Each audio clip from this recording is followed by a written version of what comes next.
A'udzu billahi minasyaitonir rajim. Bismillahirrahmanirrahim. Assalamualaikum warahmatullahi wabarakatuh. Alhamdulillahi rabbil alamin. Wassalatu wassalamu ala asyrafil anbiya'i wal mursalin wa ala alihi wa ashabihi ajma'in. Asyhadu an la ilaha illallah wahdahu la syarika lah wa asyhadu anna Muhammadan abduhu wa rasuluhu la nabiyya ba'dah. Allahumma fasalli wa sallim wa barik ala hadzal nabiyil karim nabiyunal hadi Muhammad sallallahu alaihi wasallam wa ala alihi wa ashabihi wa man tabi'ahum bi ihsanin ila yaumiddin, amma ba'd. Masyarul muslimin wal muslimat, jamaah Masjid Al-Kautsar yang dimuliakan Allah Subhanahu wa taala. Pertama sekali mari kita bersyukur kepada Allah Subhanahu wa taala atas segala nikmat karunia yang Allah masih berikan kepada kita. Terutamanya adalah mensyukuri nikmat iman. Kita masih beriman kepada Allah. Dengan nikmat iman Allah beri kita kekuatan untuk beribadah kepadanya. Beribadah yang merupakan tujuan Allah menciptakan kita, jin dan manusia. Allah berfirman, "Wa ma khalaqtul jinna wal insa illa liya'budun." Tidaklah aku ciptakan jin dan manusia melainkan tujuannya adalah untuk beribadah kepada. Tentu beribadah ini memerlukan azam, kekuatan yang kuat. Terutamanya adalah kekuatan iman. Iman yang ada dalam hati setiap kita. Maka bersyukur kita masih diberi oleh Allah nikmatul iman, dan dengan nikmat keimanan tersebut mudah-mudahan Allah beri kita kekuatan untuk istiqamah dalam beribadah kepadanya, beramal soleh hingga ke akhir hayat kita, dan Allah wafatkan atau akhiri kehidupan kita dengan akhir kehidupan yang baik, atau disebut dengan kehidupan akhir kehidupan yang baik, husnul khatimah. Amin ya rabbal. Bersyukur atas nikmat Islam, agama yang menyelamatkan kita di dunia dan akhirat. Agama yang Allah turunkan kepada Nabi dan Rasul, dan agama itulah yang akan menyelamatkan umatnya. Dan Nabi yang terakhir Allah utus adalah Nabi Muhammad SAW. Dan alhamdulillah ketika Rasulullah wafat, kita masih diberi atau diwarisi agama yang sempurna, yaitu agama Islam, penutup daripada seluruh Nabi dan Rasul sebelumnya. Dan Allah warisi dua pedoman, dua petunjuk, yaitu Al-Quran dan Sunnah, yang kata Rasulullah, jika kita berpegang teguh pada agama Islam yang terdapat pada Al-Quran dan Sunnah, maka insya Allah kita akan selamat atau tidak akan tersesat selama-lamanya. Itu kata Rasulullah SAW, "Taraktu fikum amrayni ma in tamassaktum bihima lan tadillu min ba'di abada, kitaballahi wa sunnati." Kata Rasulullah, aku telah mewariskan dua hal, dua perkara yang apabila engkau berpegang teguh pada dua hal tersebut, maka tidak akan tersesat selama-lamanya. Apa itu? Al-Quran dan Sunnah Rasulullah SAW. Jadi Rasulullah tidak meninggalkan harta, tidak meninggalkan kekuasaan, jabatan, kekayaan, tetapi yang Rasulullah wariskan adalah petunjuk dari Al-Quran dan petunjuk dari hadis-hadis beliau atau Sunnah Rasulullah SAW. Salawat dan salam kita sampaikan kepada Nabi besar kita Muhammad SAW. Mari kita perbanyak salawat dan salam kepada beliau. Allahumma salli ala nabiyyina wa habibina Muhammad sallallahu alaihi wasallam. Assalamu alayka ya Rasulullah. Mudah-mudahan salawat dan salam kita selama di dunia membuahkan hasil kebaikan, keberkahan dalam kehidupan kita di dunia dan juga kebaikan pada kehidupan kita di hari akhirat kelak. Amin ya rabbal alamin. Bapak Ibu sekalian, jemaah yang dimuliakan Allah, karena kita masih di suasana Syawal, ya, pertengahan Syawal ini mungkin atau di akhir Syawal, maka tentu kita dengan berakhirnya Ramadan, masuknya Syawal, tentu selama ini kita dalam bergaul banyak salah dan khilaf, masih di suasana Idul Fitri. Mohon maaf lahir dan batin. Kullu amin wa antum bi khair. Mudah-mudahan rahmat, karunia dan keberkahan dari Allah Subhanahu wa taala menyertai kita insyaallah di masa sekarang dan di masa-masa yang akan datang. Amin ya rabbal alamin. Bapak Ibu sekalian, jamaah yang dimuliakan Allah Subhanahu wa taala, adapun pembahasan kita pada malam hari ini yaitu dalam surah An-Nahl ayat 66. Surah An-Nahl ayat 66. Allah Subhanahu wa taala berfirman, A'udzu billahi minasyaitonir rajim. Bismillahirrahmanirrahim. Wa inna lakum fil an'ami la'ibrah nusqikum mimma fi butunihi min baini farathin wa damil labanan khalisan sa'ighal lisyaribin. Allah Subhanahu wa taala menyampaikan dalam ayat ini tentang apa yang dekat dalam kehidupan kita. Apa itu? Al-an'am, hewan ternak atau binatang ternak. Maka ada nama surah namanya surah Al-An'am.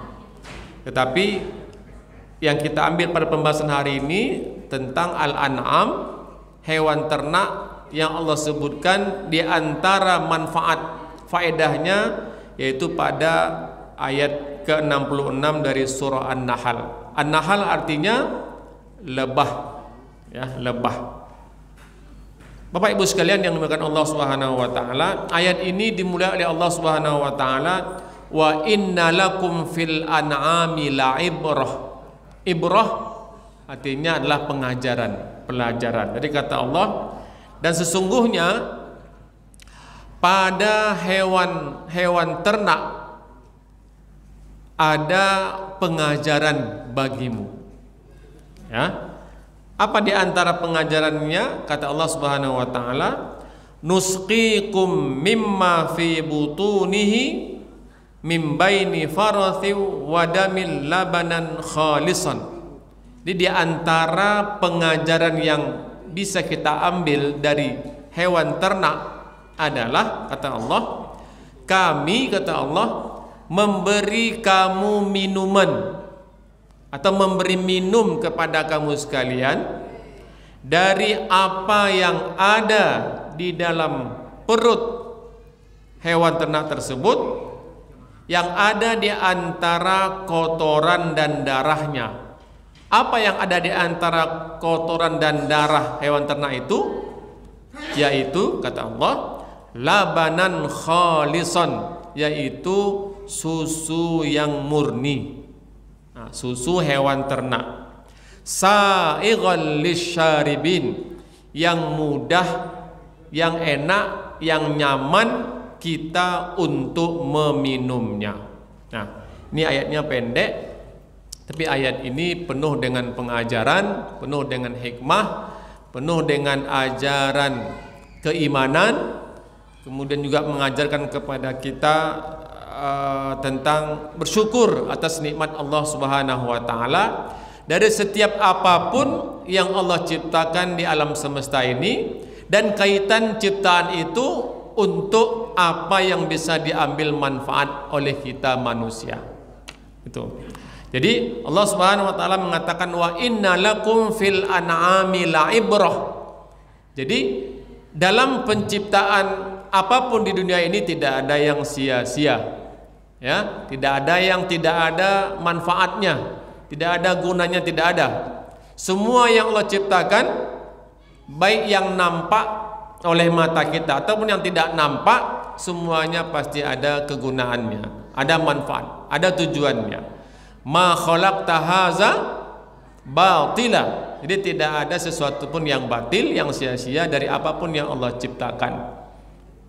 Sampai binatang yang tak nampak tapi ada dalam kehidupan kita, seperti yang dulu pernah kita bahas tentang rayap, ya, dabatul ardi, baik rayap di depan mata kita, di rumah kita, di perabot kita, di taman kita, ataupun yang ada di hutan sebagainya yang Allah ciptakan, itu tidak sia-sia. Setiap yang Allah ciptakan pasti ada manfaat, ada pengajaran dari setiap ciptaan tersebut. Nah, dalam ayat ini Allah sebut yang dekat dengan kehidupan kita. Sering Allah Subhanahu wa taala dalam banyak ayat ketika memberikan perumpamaan adalah perumpamaan contoh-contoh yang dekat dengan kehidupan kita. Apakah itu lalat, nyamuk, ya kan? Kemudian rayap, kemudian dan itu Allah abadikan dalam Al-Qur'an. Termasuk juga lebah, makanya ada nama-nama hewan untuk nama-nama surat. Ada Al-Baqarah, sapi betina, ada An-Namal, semut, ada An-Nahal, laba-laba, ada Al-Ankabut. Apa Al-Ankabut? Laba-laba, ya kan? Dan lain sebagainya. Nah, pada surah An-Nahl ini, surah lebah ini, pada ayat 66 itu Allah jelaskan salah satu di antaranya kehidupan hewan-hewan yang dekat dengan kehidupan kita yang disebut dengan Al-An'am. Al-An'am itu artinya apa? Hewan ternak atau binatang ternak yang biasa diternak oleh manusia. Dalam beberapa tafsir disebutkan di antara hewan ternak itu biasanya yang lebih sering itu adalah seperti kambing, domba, kerbau, sapi, onta. Itu yang lebih sering disebut dengan Al-An'am. Walaupun binatang ternak itu juga ada yang lebih kecil dari itu seperti burung, ayam, itik dan sebagainya. Tetapi yang dimaksud dalam ayat ini tentu yang lebih banyak manfaatnya yang dirasakan oleh manusia. Di antaranya di sini Allah katakan Al-An'am itu apa? Nusqikum mimma fi butunihi, yang memang hewan ternak itu Allah ciptakan, dan dari hewan ternak itu ada keluar dari perutnya, ya, yang bisa memberi minuman. Makanya ada kata nusqikum, kami memberi minum. As-suqya itu artinya memberi minuman, ya. Nusqikum, kami memberi minum dari apa yang keluar dari perut binatang ternak tersebut. Tentu di situ tidak termasuk ayam, itik, angsa dan sebagainya, karena dia tidak memiliki susu, ya, tidak mengeluarkan susu. Tetapi hewan ternak seperti kambing, domba, kerbau, sapi, onta itu memang ada sesuatu yang keluar dari perutnya yang bisa kita minum atau kita konsumsi sesuai dengan ayat Al-Quran. Nusqikum, kami memberi minum kepadamu, ya, mimbutuni, dari perutnya, ada dari perutnya keluar minuman yang bisa diminum, dikonsumsi. Mimbaini farathin wadamin. Jadi Allah sebut yang memang susu itu keluar di antara kotoran dan darahnya. Artinya Bapak Ibu, susu yang keluar dari binatang ternak itu Al-An'am tidak bercampur dengan kotoran dan tidak bercampur dengan darah. Farath, kotoran, najis, dan tidak bercampur dengan yang namanya darah. Karena darah itu juga pasti terdapat dalamnya bakteri, kuman dan semacamnya. Jadi artinya Allah sudah memberi jaminan, sudah memberi garansi minuman yang keluar dari perut binatang ternak itu bersih, higienis, layak untuk dikonsumsi. Kenapa? Karena kata Allah keluar di antara atau terbebas dari yang namanya kotoran hewan tersebut dan juga terbebas dari darah yang pada kotoran itu ada najis, ada bakteri, kuman, termasuk juga pada darah-darah hewan itu termasuk ada di situ ada kuman, penyakit dan lain semacamnya. Maka itu sebab mengapa kalau kita nanti menyembelih hewan, apakah itu dari yang paling kecil ayam, itik sampai ke paling besar, onta, kerbau, sapi, itu kita memang disyariatkan untuk apa? Untuk menyembelih.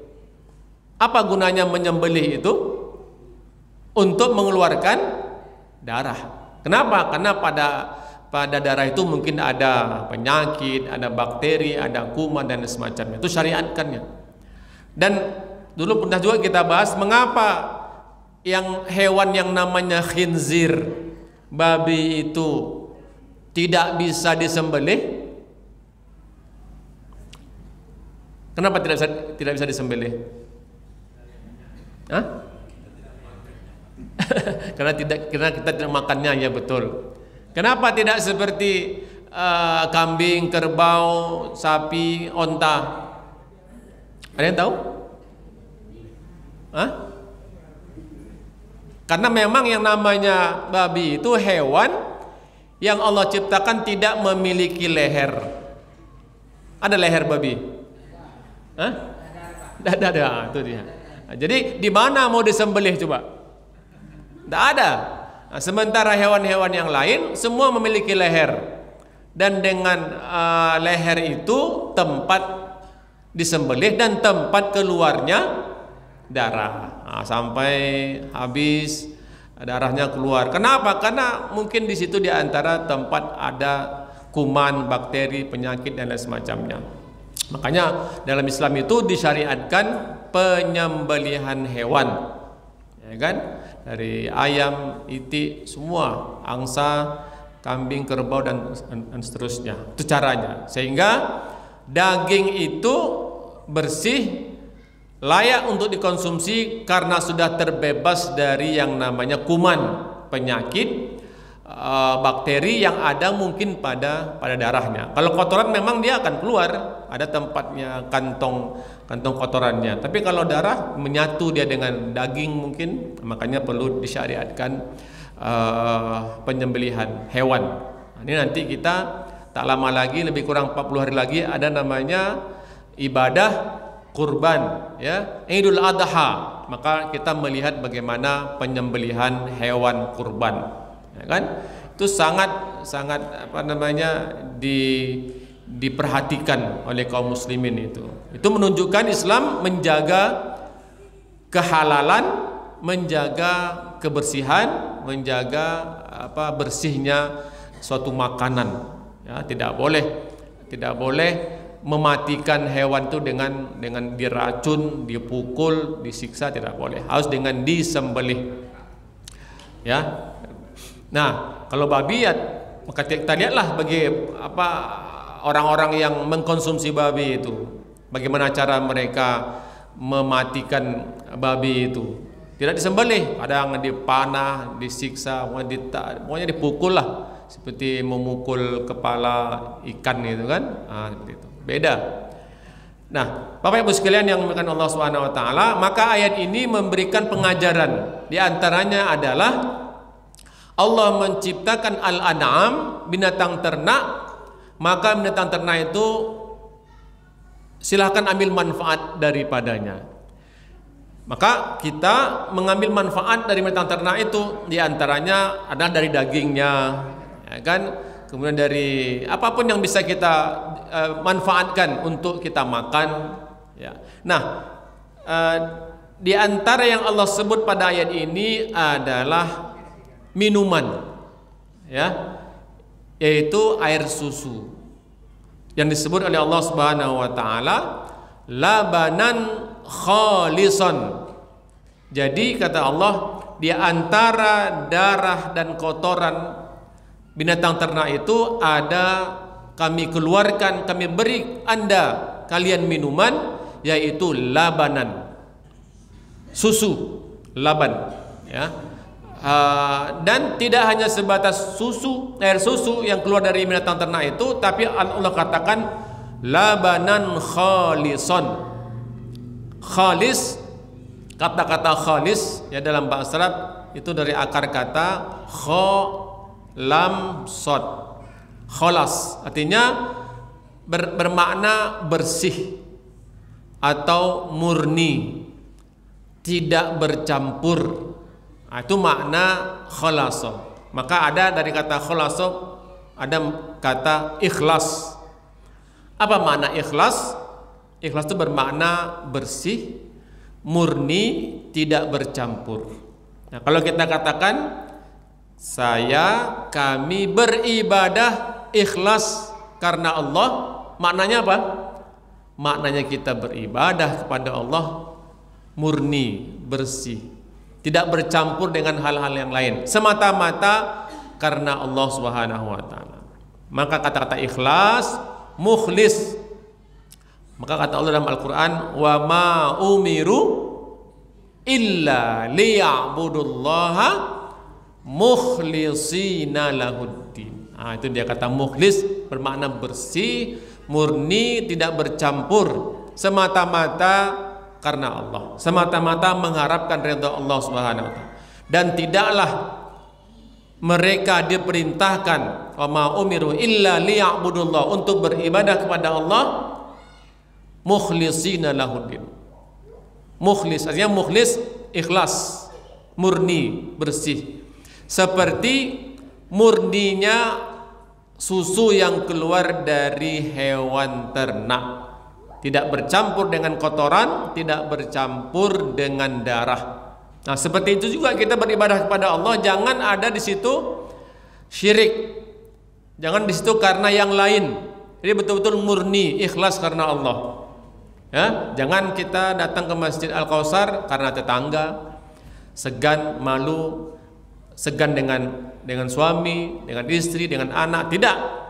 Jadi kalau sudah segan karena orang itu berarti tidak ikhlas lagi. Maka kita berusaha belajar untuk ikhlas, untuk murni beribadah karena Allah. Kita berpuasa karena Allah, ya kan? Kita membaca Al-Qur'an karena Allah. Kita membantu orang lain karena Allah, murni mengharapkan ridha Allah Subhanahu wa taala. Itu makna ikhlas.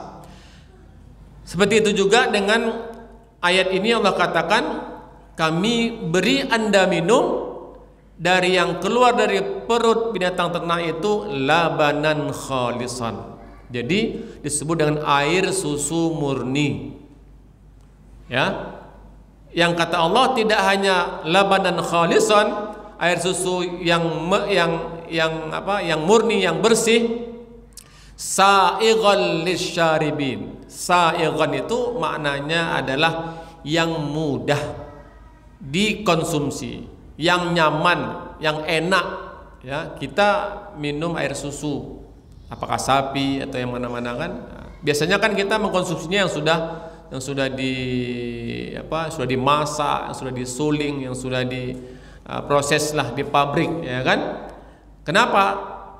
Ya karena mungkin kita merasa dengan masuk ke pabrik, dikemas, kemudian sudah bersih lah. Padahal kalau berdasarkan dari ayat ini dan juga dalam kajian penelitian, apa yang keluar langsung dari hewan ternak itu, kalau kita umumnya ada pemerasan susu sapi, kerbau, ya, onta, keluar dari perutnya itu, dan itu sudah layak untuk dikonsumsi, tidak perlu untuk dimasak lagi, tidak perlu untuk disterilkan, karena memang sudah steril, sudah higienis. Itu yang Allah sebut dalam Al-Quran. Makanya kalau di negara-negara Arab kita lihat mereka para penggembala domba, kambing itu, mereka membawa dombanya 50 ekor namanya, nanti dibimbing oleh keledai namanya di depan sama tuannya, penggembalanya, nanti ada anjing seekor untuk menjaga jangan sampai gembalanya lari. Itu mereka keliling-keliling kampung Nah, ketika sampai ke beberapa kampung, ada yang menjual, ada yang membeli susu, itu langsung diambil dari domba-domba tersebut. Sebagian mereka langsung aja minumkan kepada anak-anak mereka itu, atau diperas kemudian di gelas langsung diminum, tidak perlu dimasak, tidak perlu diolah lagi. Kenapa? Karena mereka sudah yakin, ya, apa yang keluar dari perut binatang ternak itu bersih, higienis, sesuai dengan ayat ini. Tapi mungkin ada di antara mereka yang ragu, kita yang ragu, perlu juga dimasak lagi, dicampur lagi, tambah pengawet lagi, pewarna lagi. Nah, itu tentu sudah bermacam-macam pula nanti rasanya, kualitasnya. Tapi kalau dari ayat ini sesuai dengan kajian dan pengalaman orang-orang di Arab sana, langsung saja diminum seperti itu. Itu apa garansi jaminan dari Allah Subhanahu wa taala. Dan itu memang kata Allah sa'ighun, mudah ditelan, mudah dikonsumsi. Kenapa? Karena memang tidak bercampur dengan apa-apa. Lisyaribin, yang mudah dikonsumsi oleh orang-orang yang meminumnya. Nah, ini diantara apa yang manfaat atau pengajaran yang Allah sampaikan dalam surah Al-An'am, surah An-Nahl ayat 66, dari apa yang Allah ciptakan pada kita, yaitu tentang hewan ternak. Maka Bapak Ibu sekalian yang dimuliakan Allah Subhanahu wa taala, tentu di sini memberikan banyak pengajaran, ya, bagaimana Allah Subhanahu wa taala ingin menjaga agar kita dari apa yang kita makan, apa yang kita konsumsi itu tetap terjaga. Makanya Allah memberikan panduan standar makanan minuman bagi kita itu adalah menjaga kehalalannya, kemudian menjaga kebaikannya. Maka Allah sebut dalam Al-Quran, A'udzubillahi minasyaitonirrajim, wa kulu mimma fil ardi halalan thayyiban.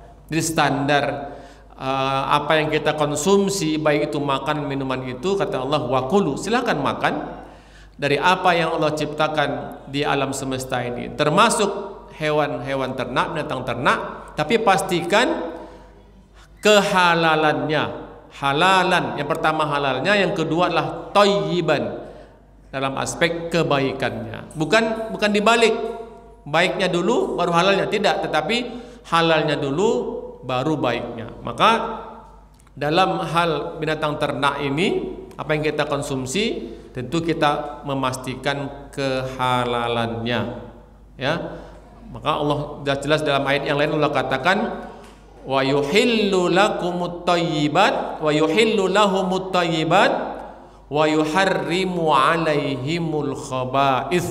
Nah, itu panduan tuntunan Allah Subhanahu wa taala ketika apa yang kita makan, apa yang kita minum itu sudah jelas, ya. Allah telah menghalalkan kepada kita sekalian yang baik-baik dan mengharamkan yang buruk-buruk. Maka apapun yang Allah telah ciptakan dari hewan ternak, dari buah-buahan, makanan, silahkan. Maka pastikan kehalalannya. Makanya dalam Islam itu sangat diberi perhatian penuh tentang masalah kehalalan. Ya, di setiap negara pasti ada lembaga untuk memastikan kehalalannya. Apakah itu dalam proses penyembelihannya sampai kepada mengolahnya, sampai kepada pengemasannya, itu semua diperhatikan dalam Islam, ya, sangat ketat. Karena apa? Karena apa yang kita makan, apa yang kita minum, apa yang kita konsumsi itu akan berdampak kepada agama kita, kepada keimanan kita, kepada badan dan fisik kita. Karena dalam sebuah hadis Rasulullah mengatakan, kullu lahmin nabata min haram fannaru aula biha. Setiap daging yang tumbuh, ya, dari yang haram, maka tentu neraka lebih baik, lebih utama baginya. Artinya di sini Rasulullah menekankan agar apa yang kita konsumsi, apa yang kita makan, kita minum, kita perhatikan betul kehalalannya. Halalnya dulu yang paling penting. Baru setelah itu thayyiban, baiknya. Nah, sekarang ini memang masa kita diuji oleh Allah Subhanahu wa taala. Allah telah ciptakan banyak binatang ternak, ya, dari berbagai jenis hewan. Tetapi terkadang kita ini diuji juga dengan adanya konsumsi yang makanan yang haram. Nah, ini mungkin ada yang bertanya, mengapa Allah menciptakan babi sementara dia diharamkan? Nah, itulah ujian Allah Subhanahu wa taala. Allah sudah jelaskan, yang halal ini silahkan dikonsumsi, yang haram ini jangan didekati. Tetapi karena manusia ini banyak yang ingin tahu, penasaran, ingin juga dia mencoba-coba. Nah, ini juga berlaku pada kedua orang tua kita, Adam dan Hawa. Ya, ketika di surga Allah katakan wa kula fiha wa kula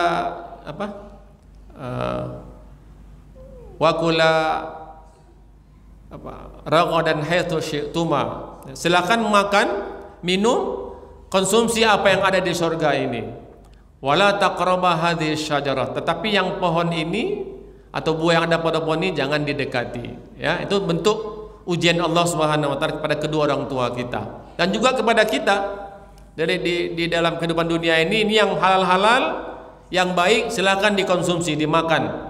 Alhamdulillah kita ikuti. Tetapi ada juga yang ini haram, jangan didekati. Tetapi karena kita manusia ini terkadang iman kita melemah, kurang, hilang iman, itu juga yang kita konsumsi. Maka Adam dan Hawa ke dalam kehidupan di surga seperti itu juga. Ketika kata Allah, wala taqraba hadhihi syajarah, jangan dekati pohon ini, buah ini. Tapi karena yang namanya ada bisikan setan, iblis, ya nafsu, dan ingin penasaran mau tahu, akhirnya juga termakan juga dengan rayuan godaan setan. Maka dia melakukan dosa, kesalahan, ya kan? Nah, kita juga seperti itu di dunia ini.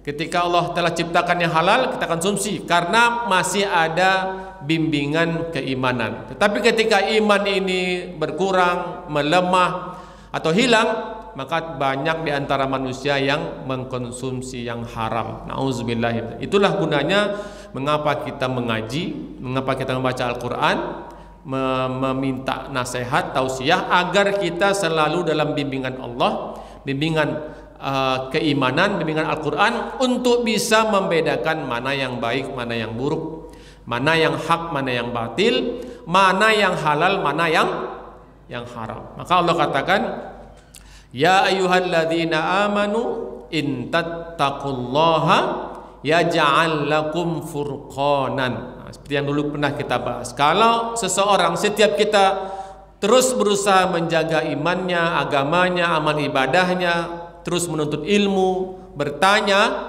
maka insya Allah Allah berikan yang namanya Al-Furqan. Ya, pernah kita bahas dulu ini. Apa itu Al-Furqan? Kemampuan yang Allah berikan kepada kita dengan bekal keimanan, ilmu pengetahuan, petunjuk Allah melalui Al-Quran dan Sunnah, kemampuan untuk membedakan mana yang baik, mana yang buruk. Itu dia. Mana yang hak, mana yang batil, mana yang halal, mana yang haram. Kalau kita tak ada iman, tak ada agama, tak menambah ilmu, tak ikut pengajian, semuanya halal saja. Nauzubillahi min zalik. Ya, sehingga kita nanti masuk dalam kategori berbuat salah, berbuat dosa karena ketidaktahuan, karena kebodohan. Nauzubillahi min zalik. Makanya itulah pentingnya kita bermajlis ilmu, walaupun hanya sebentar. Mudah-mudahan ilmu bertambah, dengan bertambah ilmu bertambah iman. Kalau iman bertambah, ilmu bertambah, itulah modal, bekal kita ya melalui Al-Quran, hadis-hadis Rasulullah untuk bisa membedakan, oh ini babi haram, jangan didekati. Sekarang tak makan babi lagi, tetapi akan banyak, seperti yang kita jelaskan, banyak lebih dari 65 produk yang bisa dihasilkan dari yang namanya hewan babi, ya, tanpa kita sadari apakah itu kosmetik, makanan, minuman, sudah bercampur baur dengan hewan babi bahan bakunya, ya kan? Apakah dari gelatinnya, menteganya, dari bulu babi, lemak babi, macam-macam. Lebih dari 65 dari hewan, ya. Dan babi itu diternak oleh manusia. Tetapi diternaknya hewan babi itu, ya, tentu bukan untuk dikonsumsi oleh manusia, tetapi untuk tugas yang lain. Kita nggak tahu, karena tidak ada yang sia-sia Allah ciptakan.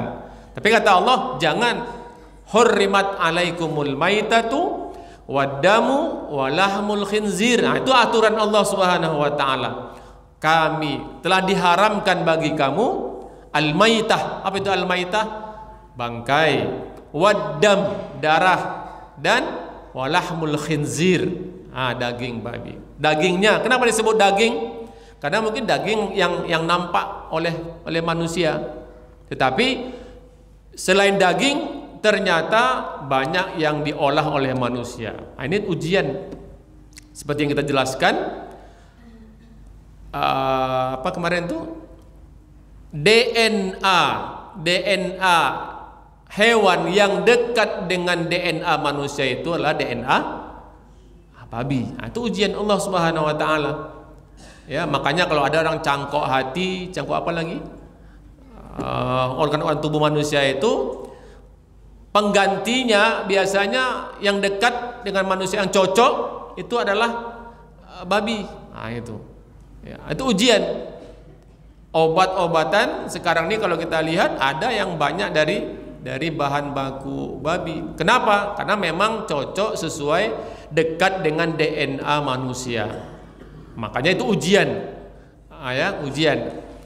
Dari hewan yang lain ada, tetapi mahal. Dari nabati ada, tapi mahal. Itulah ujian terhadap imanan. Tapi kalau kita jaga keimanan kita, bertambah ilmu kita, Allah beri kita kemampuan untuk membedakan. Itu yang disebut dengan Al-Furqan. Oh tidak, walaupun ini obat murah, ya kan? Tapi dari unsur babi tidak akan kita konsumsi, ya kan? Apalagi yang namanya ada kuas, ini pengurus masjid atau kita mengecat rumah kita, ada kuas dari bulu babi, harganya murah. Yang ini kuas dari dari yang lain, mahal. Tentu iman kita akan memilih yang mahal karena dia halal, bukan yang haram walaupun murah. Seperti itu. Obat juga seperti itu. Ya, obat banyak sekarang dibuat memang di negara-negara yang tak tahu halal haram, yang bahan bakunya ada yang dari hewani, nabati, halal, tapi harganya mahal. Nah, dibuat juga oleh mereka berbagai farmasi atau pabrik obat dari bahan babi, dan itu harganya murah, dan diteliti juga lebih cepat sembuhnya. Nah, itu ujian. Nah, tentu bagi orang-orang yang beriman, menjaga imannya, ketakwaannya, dia tetap akan memilih yang halal, walaupun mahal, walaupun lama sembuhnya. Kalau ini kadang-kadang memang karena dekat dengan DNA manusia, cepat sembuhnya. Nah, itulah ujian. Nah, itu ujian kepada keimanan. Bertambah ilmu kita, bertambah iman kita, tetap istiqomah dalam kehalalan dan kebaikan, dan tidak berusaha walaupun godaannya bagaimanapun dengan yang namanya yang haram, yang syubhat dan lain semacamnya. Itu tuntunan dari Allah Subhanahu wa taala. Wa yuhillu lahumut thayyibat wa yuharrimu alaihimul khaba'is. Yang halal itu sudah jelas, maka Rasulullah menekankan dalam sebuah hadis, al halalu bayyinun wal haramu bayyinun, kata Rasulullah. Yang halal itu jelas, nih makanan yang halal, makanannya, minumannya, dagingnya, ini silakan. Dan faktanya lebih banyak yang halal daripada yang haram, ya kan? Karena Allah sudah ciptakan, sudah peruntukkan untuk manusia, maka disebut dengan al-an'am, hewan ternak. Mulai dari ayam, dari burung, ayam, itik sampai ke paling besar, sapi, onta, semua halal, banyak, ya kan? Meskipun dalam usaha beternaknya mungkin agak susah, ya kan? Kambing sekali beranak mungkin dalam setahun 1 atau 2 saja, ya kan? Dan makanannya harus bersih, terjaga, tempatnya bersih, terjaga. Sementara babi tidak, ya. Sekali beranak mungkin dia sampai 15, 20. Makanannya apa saja, ya kan? Bahkan hewan babi ini ternaknya di bawah rumah saja bercampur dengan kotorannya, najisnya, bahkan apapun dimakannya, bangkai dimakannya, ada anaknya yang mati dimakannya. Seperti itulah kehidupan hewan babi yang bisa diternak, tetapi itu ujian yang memang ciptaannya untuk yang lain, bukan untuk dikonsumsi oleh manusia. Seperti itu tegas. Dan pengharaman babi ini tidak hanya bagi kita umat Islam, tapi untuk seluruh umat. Maka kalau kita cek berbagai kitab suci, semua kitab suci yang semuanya bersumber dari Allah Subhanahu wa taala mengharamkan yang namanya daging babi. Nah, itu ya. Ini bukan hanya Al-Qur'an, tetapi semua kitab suci. Kalau kitab suci itu masih terjaga, tidak berubah, tidak bertambah berkurang, pasti akan mengharamkan babi. Karena tidak mungkin Allah Subhanahu wa taala menurunkan kitab wahyu kalau satu dengan yang lain bertolak belakang, kontradiksi, tidak mungkin. Pasti sama semuanya, ya. Masalah pengharaman babi, nah, itu pasti semua sama. Tapi kalau ada kitab suci yang menghalalkan apa yang diharamkan dalam Al-Quran, nah, itu perlu kita pertanyakan kesuciannya atau kebenarannya. Nah, ini Bapak Ibu yang perlu yang bisa kita ambil dari surah An-Nahl ayat 66 tentang Allah menciptakan Al-An'am, dan di antara pengajarannya ialah ketika Allah berikan kepada kita yang keluar dari perutnya yang terpisah dari kotoran dan darah, yaitu yang disebut oleh Allah labanan khalisan sa'ighal lisyaribin. Artinya ayat ini menyuruh kita untuk bisa memilah-memilih dalam hal apa yang kita makan, yang kita minum. Nah, Allah sudah ciptakan hewan ternak, dan ada di antara hewan ternak itu yang menghasilkan air susu murni yang tentu memberikan kebaikan kita untuk meminumnya, untuk mengkonsumsinya, yang terbebas dari yang namanya kotoran, najis, dan juga darah, penyakit, kuman, bakteri. Ya, dan ini jaminan, garansi dari Allah Subhanahu wa taala, dan kita mudah nyaman untuk mengkonsumsinya. Artinya ayat ini juga di samping kita, karena ini termasuk dalam surah An-Nahl ayat madu. Dulu kita pernah bahas tentang masalah lebah, madu. Anjuran Allah untuk mengkonsumsi madu, karena pada madu itu ada penyembuh, ya kan? Syifa'ul linnas, penyembuh bagi manusia, dan sudah dibuat berbagai minuman, makanan, obat-obatan dari unsur madu. Nah, ayat ini termasuk juga dalam surah An-Nahl, surah lebah. Di antaranya adalah hewan ternak yang lain. Dari lebah kita mengkonsumsi madu, ada obat dari berbagai penyakit, dan dari hewan ternak Allah juga berikan yang keluar dari perutnya air susu. Berarti kita harus memperbanyak mengkonsumsi yang sehat-sehat, yang bersih, yang higienis, yang murni, yang Allah telah berikan, karuniakan melalui hewan-hewan yang Allah ciptakan, baik itu lebah yang keluar darinya madu, ataupun dari hewan ternak yang keluar dari perutnya yaitu air susu. Jadi jangan ragu-ragu untuk mengkonsumsi madu ataupun mengkonsumsi air susu. Itu dia. Ini bukan saya promosi, saya nggak jual madu, saya nggak jual air susu, tapi inilah panduan, inilah ilmu, inilah petunjuk dari Allah Subhanahu wa taala untuk menjaga apa? Menjaga iman kita, menjaga takwa kita, menjaga badan kita, ya. Nah, kalau sudah ini yang kita ikuti, kita jalani petunjuk Allah, maka insya Allah Allah jaga iman kita, Allah jaga akhlak adab kita, Allah jaga kesehatan kita.